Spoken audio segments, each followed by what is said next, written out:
Noi ce scuturi ne-a scris și totul ia demnisoare.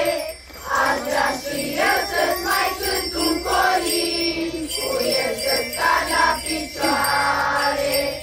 Aș vrea să-mi fie din aur curat și valie de tămâie. O dinioară și magii ți-au dat, dar nu știu de-o vecie. Vino, Iisuse, în inima mea, ca într-o iesle săracă, și încălzește-o cu dragostea ta, pentru cura să se facă. Vino, Iisuse, în inima mea, ca într-o iesle săracă, și încălzește-o cu dragostea ta, pentru cura să se facă. Dar dacă aur în mine nu am, atunci curând să-ți fierbinte, să aleg pe tine ca bunii păstori și ca orința cu minte. Dacă în mine nici frunză nu am, ce alte mai cuvinte, ca îngerescul duios Osana, o să mai vină în minte.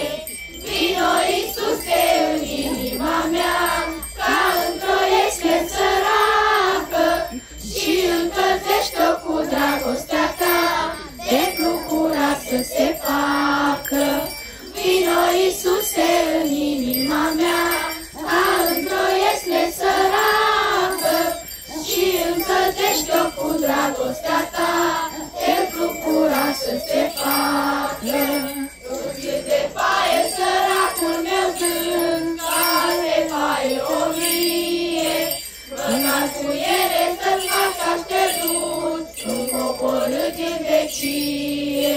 Dar și sărac eu tot ție mă-nțin, iată că-n dragoste-ți placă, și aduc cu mine tot vechiul colin, nașterea ta să-o slăvească.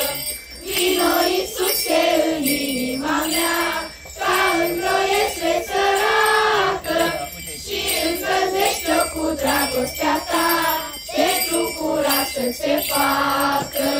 Vino, Iisuse, în inima mea, ca într-o iesle săracă, și încălzește-o cu dragostea ta, pentru cura să se facă. Vino, Iisuse, în inima mea, ca într-o iesle săracă, și încălzește-o cu dragostea ta, pentru cura să se facă.